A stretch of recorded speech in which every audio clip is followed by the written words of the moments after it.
High friends, welcome to Yashikar. நம்மளோட ஜீ தமிழில் புதுசாக ஒரு சீரியல் மனசெல்லாம்னு சொல்லி வரப்போகுது அப்படின்னு சொல்லியிருந்தேன் இல்லையா? அதோட ப்ரமோ வந்து ரிலீஸ் பண்ணிட்டாங்க, பார்த்துருப்பீங்கன்னு நினைக்கிறேன்.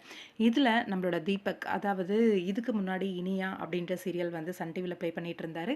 இப்போ ஜீ தமிழில் வந்து புது சீரியலில் வந்து என்ட்ரி கொடுக்குறாரு.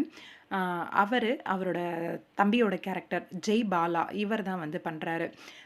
ஜெய் பாலா, தீபக் 2 பேருமே வந்து ஈவனான ஒரு ஹீரோ அப்படிங்கிற மாரி double hero, double heroine concept போல இருக்கு. இவங்க 2 பேர் ஹீரோ கேரக்டர் பண்றாங்க அந்த புது சீரியல்ல.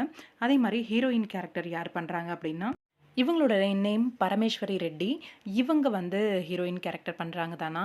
இல்ல ஹீரோயின் இதுக்கு மேல தான் அறிமுகமாவாங்களான்னு தெரியல. 2 பேரு ஹீரோயின் மாரி தான் இருக்காங்க. அவங்களோட வீட்லயே இருக்கிற மாமா பொண்ணுங்க அப்படிங்கிற மாரி இவங்கள வந்து இன்ட்ரோ பண்றாங்க. கதைக்களம் ரொம்பவே சூப்பரா தான் இருக்கு. அந்த தெருக்கூத்து நடத்துவாங்க இல்லையா? அந்த மாரி தெருக்கூத்துல இவங்களோட கதைய வந்து சொல்றா மாரி ஸ்டோரி வந்து சொல்றாங்க. ரொம்பவே இன்ட்ரெஸ்டிங்கா தான் இருக்கு பார்க்கறதுக்கு. அதே மாரி வெண்பா, இவங்களும் இந்த சீரியல்ல ஒன் ஆஃப் த லீடா வந்து பண்றாங்க. 2 ஹீரோயின், 2 ஹீரோ கான்செப்ட்ல வந்து இந்த சீரியல் வர இருக்கு. மனசெல்லாம் புதுசா ஒரு காஸ்டிங்கோட வராங்க. நல்ல ஒரு ஃபேமிலி சப்ஜெக்ட்டாவும் இருக்கு. கண்டிப்பா சூப்பர் டூப்பர் ஹிட் ஆகும் அப்படிங்கிறதுல எந்தவித சந்தேகமும் கிடையாது. பாப்போம், பிரைம் டைமா, நான் பிரைம் டைமா அப்படின்னு சொல்லிட்டு. எனக்கு தெரிஞ்சு நினைத்தேன் வந்தாய் சீரியலோட ரீப்ளேஸ்மெண்ட்டா வர்றதுக்கு வாய்ப்பு அதிகமா இருக்கு. அந்த சீரியல் தான் இப்போதைக்கு முடியிற மாரி இருக்கு. பார்க்கலாம், வெயிட் பண்ணி உங்களோட கருத்து என்னன்னு சொல்லுங்க.